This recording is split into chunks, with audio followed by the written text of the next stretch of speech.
ತಮಾಷೆ ಮಾತು ಹೇಳಿದಾರೆ, ಆಕಳದ ಹೊಟ್ಟೆಯಲ್ಲಿ ಅಚ್ಚೇರ್ ಬಂಗಾರ ಅಂತಂದು ಹೇಳಿದ್ರು. ನಾನು ಅಚ್ಚೇರೆಲ್ಲ ಸೇರ್ ಬಂಗಾರ ಅಂದ್ರೂ ತಪ್ಪಿಲ್ಲ. ಕೋಟಿ ತಂದ್ರೆ ನಾವು ಆಕಳ ನಾನು ನೋಡಲ್ಲ, ಜೀವನದಾಗೂ ನೋಡಲ್ಲ. ಯಾಕಂದ್ರೆ ಇದುವರೆಗೂ ಒಂದು ಜ್ವರ ಅಂತ ಬಂದಿಲ್ಲ ಆಕಳಕ್ಕೆ. ಒಂದು ಸೆಮಿನ ಯಾವುದೇ ಆಗಿರ್ಲಿ, ಒಂದು ಸೂಜಿ ವ್ಯಾಕ್ಸಿನೇಷನ್ ಆಗಲಿ ಮತ್ತೊಂದಾಗಲಿ ಯಾವುದೂ ನಾನು ಮಾಡಿಸಿಲ್ಲ. ವೀಕ್ಷಕರೇ ನಮಸ್ಕಾರ, ಕೃಷಿ ಮಾಧ್ಯಮ ಯೂಟ್ಯೂಬ್ ಚಾನಲ್ನ ಮತ್ತೊಂದು ವಿಡಿಯೋಗೆ ತಮಗೆಲ್ರಿಗೂ ಸ್ವಾಗತ. ನಾವು ಈ ದಿನ ವಿಜಯನಗರ ಜಿಲ್ಲೆ ಕೂಡ್ಲಿಗಿ ತಾಲೂಕಿನ ನಾಗರುಣಸೆ ಗ್ರಾಮದಲ್ಲಿದ್ದೀವಿ. ಇಲ್ಲೊಬ್ಬ ರೈತರು ವಿಶೇಷವಾಗಿ ಹೈನುಗಾರಿಕೆ ಮಾಡಿಬಿಟ್ಟು ಯಶಸ್ಸು ಕಂಡಿದ್ದಾರೆ. ಆ ಹೈನುಗಾರಿಕೆ ಹಿಂದಿನ ಸವಾಲುಗಳೇನು ಮತ್ತು ಅವರು ಯಾವ ರೀತಿ ಅಭಿವೃದ್ಧಿ ಹೊಂದಿದ್ರು, ಹೈನುಗಾರಿಕೆ ಏನೆಲ್ಲ ಅವ್ರಿಗೆ ಕೊಟ್ಟಿದೆ ಅನ್ನೋದನ್ನ ಈ ವಿಡಿಯೋದಲ್ಲಿ ನೋಡೋಣ ಬನ್ನಿ. ಅಣ್ಣ ನಮಸ್ತೆ, ತಮ್ಮ ಪರಿಚಯ ಹೇಳ್ಬೋದಾ? ನಮಸ್ತೆ, ಅಜ್ಜಿ ನಾಗರಾಜ್ ಅಂತೇಳಿ, ತುಳಸಿ ಗ್ರಾಮ, ಕೂಡ್ಲಿಗಿ ತಾಲೂಕು, ವಿಜಯನಗರ ಡಿಸ್ಟಿಕ್. ಈಗ ಎಷ್ಟು ವರ್ಷದಿಂದ ನೀವು ಹೈನುಗಾರಿಕೆ ಆರಂಭ ಮಾಡಿದ್ದೀರಾ? ಸರ್, ನಾವು ಹೈನುಗಾರಿಕೆ ಸ್ಟಾರ್ಟ್ ಮಾಡಿ 2008ರಿಂದನೂ ಸ್ಟಾರ್ಟ್ ಮಾಡಿದ್ವಿ. 2008ರಿಂದ ಅಂದ್ರೆ ಎಷ್ಟು ಎಕರೆ ಜಮೀನು ಇದೆ ನಿಮ್ದು? ನಮ್ದು ಒಂದು 8 ಎಕರೆ ಬರುತ್ತೆ. 8 ಎಕರೆ ಅಂದ್ರೆ ಒಂದು 20 ಎಕರೆ ಇದೆ. ಅಣ್ಣಾರು ಡಿವೈಡ್ ಆಗಿದ್ವಿ. ನಮ್ಮ ಅಣ್ಣಗೂ ಸರಿ ಒಂದು 8-10 ಎಕರೆ ಆಗುತ್ತೆ. ಈಗ 1 ಎಕರೆ ಇದಾಗಿದೆ, ಒಟ್ಟು 8 ಎಕರೆ ಅಂತ ಬರುತ್ತೆ ನಮ್ಗೆ ಅವ್ರಿಗೆ. ಅಂದ್ರೆ ಈಗ ನೀವು ಡಿವೈಡ್ ಆದಾಗಿದ್ದನು ಹೈನುಗಾರಿಕೆ ಮಾಡಿದ್ರೆ ಅಥವಾ ಮೊದಲಿಲ್ಲ? ಫಸ್ಟ್ ಒಂದು 3 ವರ್ಷ ವ್ಯವಸಾಯ ಮಾಡಿದ್ವಿ. 3 ವರ್ಷ ವ್ಯವಸಾಯ ಮಾಡಿದ್ವಿ. ವ್ಯವಸಾಯ ಮಾಡಿ 3 ವರ್ಷ ಆದ್ಮೇಲೆ ನಾನು 2008ರಿಂದ ಹೈನುಗಾರಿಕೆ ಸ್ಟಾರ್ಟ್ ಮಾಡ್ಬೇಕಂತ ಮನಸ್ಸಲ್ಲಿ ಬಂತು. 2008ರಾಗ ಸ್ಟಾರ್ಟ್ ಮಾಡಿ ಇಲ್ಲಿವರೆಗೂ ಅದೇ ಜರ್ನಿಯಲ್ಲಿ ನಾನು ಬರ್ತಾ ಇದ್ದೀನಿ. 2008ರಿಂದ 2008ರಿಂದನೂ ಮತ್ತೆ 1 ವರ್ಷ ಡೈವರ್ಟ್ ಆದ್ವಿ, ಕುರಿ ಡೈವರ್ಟ್ ಆದ್ವಿ. ಅದು ಹಿಂದಿನ ವರ್ಷ 2025 ಕುರಿ ಫಾರ್ಮ್ ಮಾಡಿದ್ವಿ. ಅದರಲ್ಲಿ ಸ್ವಲ್ಪ ಲಾಸ್ ಅನ್ನಂಗೆ ಕಾಣಿತು, ಪ್ರಾಫಿಟ್ ಆಗ್ಲಿಲ್ಲ. ಅಂದ್ರೆ ಕೆಲಸ ಕಡಿಮೆ ಅಂತ ಹೋದ್ವಿ. ಅಂದ್ರೆ ಪ್ರಾಫಿಟ್ ಹೆಂಗೆ ಏನಂತಂದಲ್ಲ, ಕೆಲಸ ಈಸಿ ಆಗ್ಬೇಕು ಅಂತ ನೋಡಿದ್ವಿ. ಆದ್ರೂ ಕೆಲಸನೂ ಕಡಿಮೆ, ಬಂಡವಾಳನೂ ಪ್ರಾಫಿಟ್ ಕಡಿಮೆನೆ. ಹಂಗಾಗಿ ನಾವು ಮತ್ತೆ ತಿರ್ಗಿ ಹೈನುಗಾರಿಕೆ ಸ್ಟಾರ್ಟ್ ಮಾಡಿದ್ವಿ. ಅಂದ್ರೆ ಹೈನುಗಾರಿಕೆ ಫುಲ್ ಕ್ಲೋಸ್ ಮಾಡಿ ಅಂತೂ ಮಾಡಿಲ್ಲ ನಾವು. ಕಂಟಿನ್ಯೂ ಪೂರ್ತಿ ಕ್ಲೋಸ್ ಮಾಡಿ ನಾವು ಅದಕ್ಕೆ ಡೈವರ್ಟ್ ಆಗಿದ್ದಿಲ್ಲ. ಅದನ್ನ ಇಟ್ಕೊಂಡು ಸೈಡ್ ಇರ್ಲಿ ಅಂತ ಮಾಡಿದ್ವಿ. ಅದು ಪ್ರಾಫಿಟ್ ಆಗ್ಲಿಲ್ಲ, ಇದನ್ನೇ ಕಂಟಿನ್ಯೂ ಮಾಡ್ಕೊಂಡ್ವಿ. ಈಗ ದಿನಕ್ಕೆ ಎಷ್ಟು ಲೀಟರ್ ಹಾಲು ಬರ್ತಾ ಇದೆ ನಿಮ್ಗೆ? ಈ ದಿನಕ್ಕೆ 100 ಲೀಟರ್ ಕೊಡ್ತೀವಿ. ಬೆಳಗ್ಗೆ ಒಂದು 50 ಲೀಟರ್, ಸಾಯಂಕಾಲ 50 ಲೀಟರ್ ಕೊಡ್ತೀವಿ. ಎಷ್ಟು ಹಸು ಇದೆಯಣ್ಣ ಈಗ ನಿಮ್ ಕಡೆ? ಈಗ ನಮ್ ಕಡೆ 6 ಇದಾವೆ. 6ರಲ್ಲಿ ಒಂದು ಪ್ರೆಗ್ನೆಂಟ್ ಇದೆ. 5ರಿಂದನೂ 50 ಲೀಟರ್ ಕೊಡ್ತಾ ಇದ್ವಿ. ಮೊದ್ಲೆಲ್ಲ ತುಂಬಾ ಇದ್ವು? ಮೊದ್ಲೆಲ್ಲ ಜಾಸ್ತಿ ಇದ್ವು ಸರ್. ಕನಿಷ್ಠ ಅಂತಂದ್ರೆ ಒಂದು 10 ಆಕಳ, 11 ಆಕಳ, 12 ಆಕಳದವರೆಗೂ ಇರ್ತಿದ್ವು. 2 ಕ್ಯಾನ್ ಹಾಲು ಕೊಡ್ತಿದ್ವಿ ನಾವು. ತಿಂಗಳಿಗೆ ಎಷ್ಟು ಹಣ ನಿರೀಕ್ಷೆ ಮಾಡ್ತೀವಿ? ಅವತ್ತಿನ ಲೆಕ್ಕಾಚಾರದಲ್ಲಿ KMF ಕೊಡ್ಬೇಕಾದ್ರೆ 1 ಲಕ್ಷದ ಮೇಲೆ ಪೇಮೆಂಟ್ ಆಗ್ತಿತ್ತು. ನಮಗೆ ಖರ್ಚು ಅದೆಲ್ಲ ತೆಗೆದ್ರೆ 80,000 90,000ದವರೆಗೂ ನಾವು ಪ್ರಾಫಿಟ್ ಮಾಡಿದ್ವಿ. 160 ಲೀಟರ್ ಹಾಲು ಕಳಿಸಿದ್ವಿ ಫಸ್ಟ್ ಎಲ್ಲ. 160 ಲೀಟರ್? 160 ಲೀಟರ್ 1 ಪರ್ ಡೇಗೆ ನಮ್ದೇ ಓನ್ ಆಗಿ. ಈಗ ಹಸುಗಳು ಕಡಿಮೆ ಮಾಡಿದ್ವಿ, ಸ್ವಲ್ಪ ಲೇಬರ್ಸ್ ಕಡಿಮೆ ಆಯ್ತು. ಈಗ 100 ಲೀಟರ್ ಬರ್ತಾ ಇದೆ. ಈಗ ನಮ್ಮ ಸ್ವಂತ ನಾವು, ನಮ್ಮ ಹೆಣ್ಮಕ್ಳು, ನಾನು, ನನ್ನ ಮಗ. ಈಗ ನೀವೇ ಮೇಂಟೈನ್ ಮಾಡ್ತೀರಾ? ಲೇಬರ್ ಏನಿಲ್ಲ? ಬೇರೆ ಯಾರು ಇಲ್ಲ, ಲೇಬರ್ ಯಾರು ಇಲ್ಲ, ನಾವೇ ಮಾಡ್ತೀವಿ. ಬನ್ನಿ ತೋರಿಸ್ಬೋದಾ ನಿಮ್ಮ ಫಾರ್ಮ್? ತೋರಿಸಿ.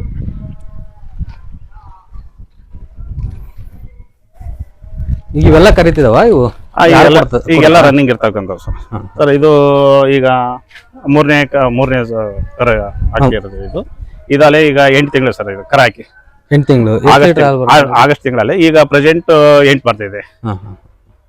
ಇದು ತಗೊಂಬಂದಿರತಕ್ಕಂಥದ್ದು. ಇದು ಇವಾಗ ತಗೊಂಬಂದಿರೋದು. ಇದು 75,000 ಕೊಟ್ಟು ಇದನ್ನ ತಗೊಂಬಂದಿದ್ವಿ. ಇದನ್ನ ಅಂದ್ರೆ ಇದು ಮನೆದೇನಾ? ಇದು ಮನೆದು. ಇದು ಮೊದ್ಲಿಂದನೂ ನಮ್ಮಲ್ಲೇ ಇರ್ತಕ್ಕಂಥದ್ದು. ಇದು ಅದು ಮನೆದು. ಅದು ಒಂದು ತಗೊಂಬಂದಿರೋದು, ಅದು ಆ ಕಡೆದು. ಇದು ಅದ್ರ ಮಗಳು ಸರ್. ಇದು ಈಗ ನಾವು ಫಸ್ಟ್ ತೋರಿಸಿದ್ವಿ, ಫಸ್ಟ್ ಹೇಳಿದ್ರಲ್ಲ. ಇದೇನೋ ಪ್ರೆಗ್ನೆಂಟ್ ಸರ್. ಇದು ಫಸ್ಟ್ ಪ್ರೆಗ್ನೆಂಟ್. ಈಗ 3 ವರ್ಷ ಆಗಿಲ್ಲ ಸರ್. ಇದೇನು ಎಷ್ಟು? 3 ವರ್ಷ ಆಗಿಲ್ಲ. 3 ವರ್ಷ ಆಗಿಲ್ಲ? ಇಲ್ಲ, 3 ವರ್ಷ ಆಗಿಲ್ಲ. ಈಗ ಸುಮಾರು ಒಂದು 7 ತಿಂಗಳು ಪ್ರೆಗ್ನೆಂಟ್ ಇದೆ. 7 ತಿಂಗಳು. ಈ ಕರುಗಳೆಲ್ಲ ಎಲ್ಲಿದೆ? ಈಗ ಸಣ್ಣ ಕರುಗಳು ಇಲ್ಲಿ 2 ಮಾತ್ರ. ಅದೊಂದು ಇದೊಂದು, ಅವೆರಡು ಕರು ಇಲ್ಲೇ ಒಳಗೆ. ಈಗ ನೀವು ಅದು ಆಕಳು ಅಂದ್ರೆ ಫಸ್ಟ್ ಆಕಳು 13,000 ಕೊಟ್ಟು ತಂದೆ ಅಂತ ಹೇಳಿ, ಅದ್ರ ಬಗ್ಗೆ ಸ್ವಲ್ಪ ಎಕ್ಸ್ಪ್ಲೇನ್ ಮಾಡ್ಬೋದಾ ಸರ್? ಅದು ನಾವು ಅದರ ವ್ಯವಸಾಯ ಹೇಳಿದ್ನಲ್ಲ, ನಾನು ಫಸ್ಟ್ ವ್ಯವಸಾಯ ಮಾಡಿದೆ ಅಂತಂದು ಹೇಳಿದಲ್ಲ. 2 ಎತ್ತುಗಳು ವ್ಯವಸಾಯ ಮಾಡಕ್ಕೆ 2 ಎತ್ತುಗಳು ಇಟ್ಕೊಂಡಿದ್ದೀವಿ ನಾವು.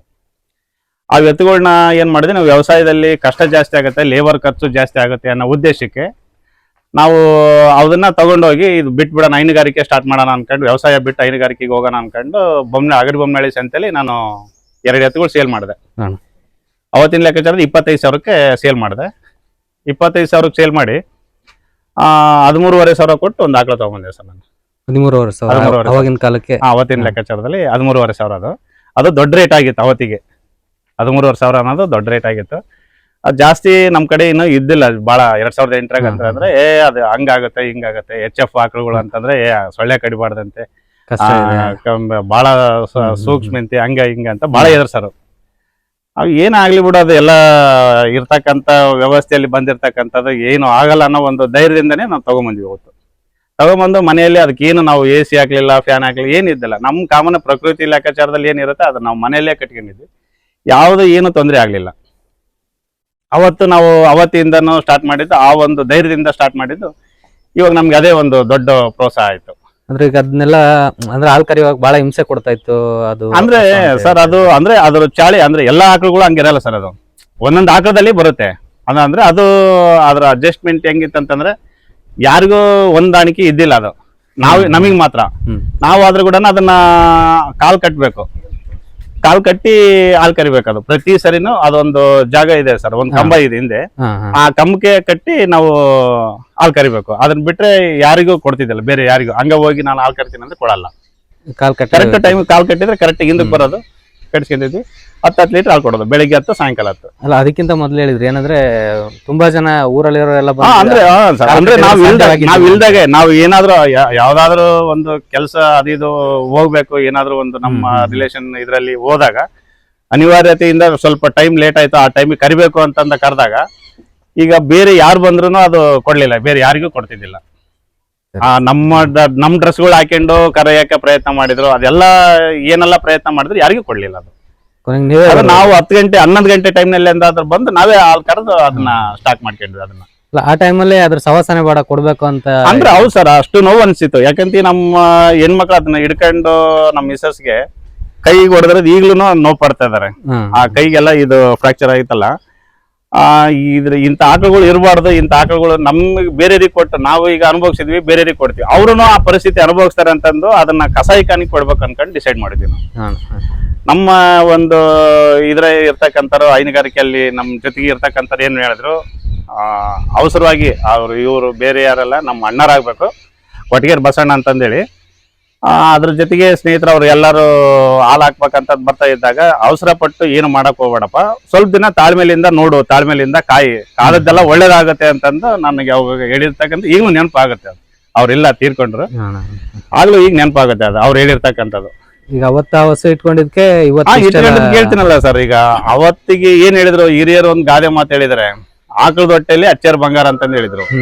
ನಾನು ಅಚ್ಚೇರೆಲ್ಲ ಸೇರ್ ಬಂಗಾರ ಅಂದ್ರೂ ತಪ್ಪಿಲ್ಲ ನಿಜವಾಗ್ಲು. ಇವತ್ತು ಹೇಳ್ಬೇಕಂತಂದ್ರೆ ಎಷ್ಟಂದ್ರೂ ತಪ್ಪೇನಿಲ್ಲ.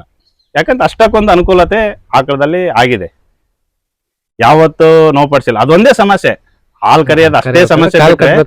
ಹಾಲು ಕಟ್ಟಿ ಕರಿಬೇಕನ್ನೋದು ಅಷ್ಟೇ ಸಮಸ್ಯೆ. ನನ್ ಬಿಟ್ರೆ ಬೇರೆ ಯಾರಿಗ್ ಕೊಡಲ್ಲ ಅನ್ನೋದು ಅಷ್ಟೇ. ಅವೆರಡು ಸಮಸ್ಯೆ ಬಿಟ್ರೆ ಅದರಲ್ಲಿ ಇರ್ತಕ್ಕಂಥ ಒಂದು, ನಾನು ಯಾವತ್ತು ನೀ ಕೋಟಿ ಕೊಟ್ಟಂದ್ರೆ ನಾವು ಆಕಳ ನಾನು ನೋಡಲ್ಲ, ಜೀವನದಾಗೂ ನೋಡಲ್ಲ.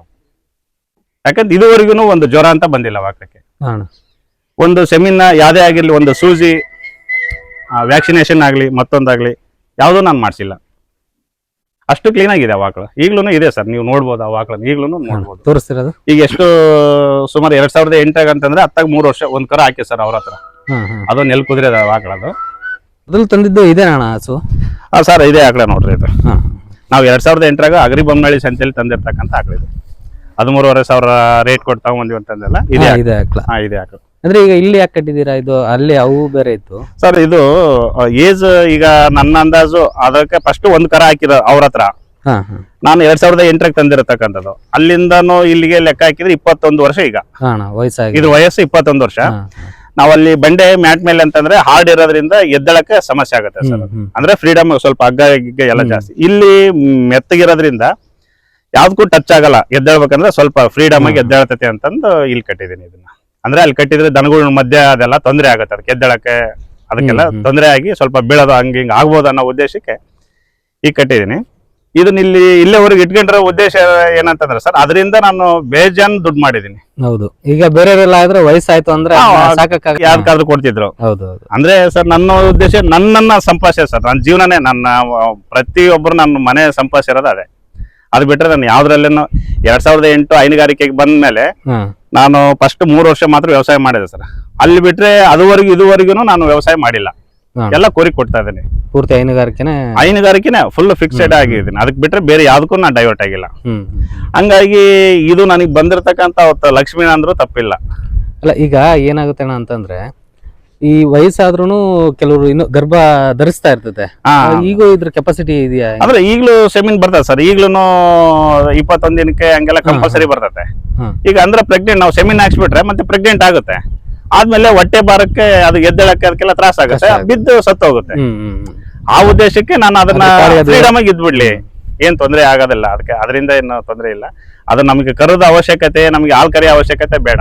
ಯಾಕಂದ್ರೆ ಇಷ್ಟು ದಿನ ಬೇಜಾನ್ ನಮಗೆ ಅನುಕೂಲ ಆಗಿದೆ. ಅದರಿಂದ ಬೇಕಾದಷ್ಟು ಕರುಗಳು, ಹೆಣ್ಣು ಕರುಗಳನ್ನೇ ಹುಟ್ಟಿದಾವೆ. ಒಳ್ಳೆ ಬೇಕಾದಷ್ಟು ಬೆಳಗ್ಗೆ 10 ಸಾಯಂಕಾಲ ಹಾಲು ಕೊಟ್ಟಿದೆ. ಅದರಿಂದ ಬೇಕಾದಷ್ಟು ಅನುಕೂಲನೂ ಆಗಿದೆ. ಅಂದ್ಮೇಲೆ ಈಗ ನಾವು ಅದರ ಸಾಯೋವರೆಗೆ ಅದು ಇರೋವಷ್ಟು ದಿನ, ಅದು ಎಷ್ಟು ದಿನಕ್ಕನಾಗಲಿ ಅಲ್ಲಿವರೆಗೆ ಅದರ ಸೇವೆ ನಾವು ಮಾಡ್ಬೇಕಂತ ಅಷ್ಟೇ. ಇದು ತಂದಾದ್ಮೇಲೆ ನೀವು ಬೇರೆ ಹಸುಗಳನ್ನ ಕೊಂಡ್ಕೊಂಡಿಲ್ಲ? ಇದ್ರು ಆಲ್ಮೋಸ್ಟ್ ಇಲ್ಲ, ಆಲ್ಮೋಸ್ಟ್ ಇದ್ರವೆ ಸರ್, ಎಲ್ಲ ಕಂಪಲ್ಸರಿ ಇದ್ರವೆ. ಅಂದ್ರೆ ಬರೀ ಹೆಣ್ಣುಗರನೇ ಆಗ್ತು ಅಂತ ಅದು ಒಂದು ಸರ್ ನಮಗೆ ಬಂದಿರತಕ್ಕಂಥದ್ದು.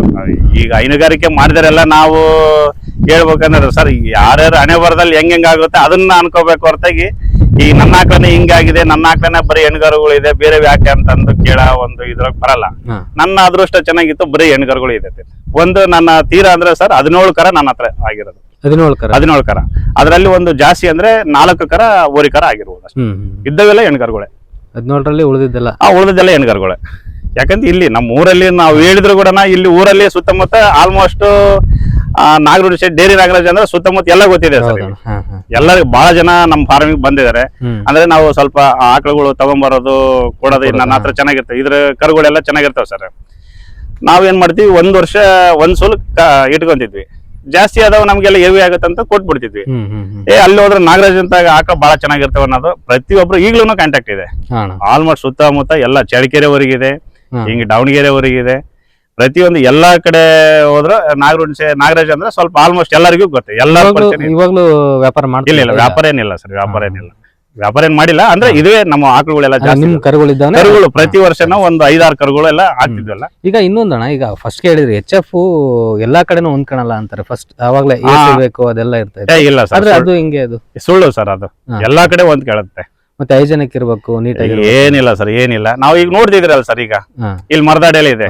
ಇದುವರೆಗೂ ಒಂದು ಸೂಜಿ ಅಂತಂದು ಎಂದು ಈಗ ಜ್ವರ ಬರೋದಾಗ್ಲಿ ಎಂದು ಇಲ್ಲ. ಈಗ ಅಲ್ಲೇ ಎಲ್ಲ ಇದೆ ಸರ್, ಅಲ್ಲೇ ಕೂಡ ನಾವು ಕಟ್ಟಿದೆ. ಈಗ ಸುಮ್ನೆ ಮಾಡ್ತಾರೆ ಸರ್, ದುಡ್ಡು ಇರ್ತಕ್ಕಂಥ ಎಲ್ಲ ಅನುಕೂಲ.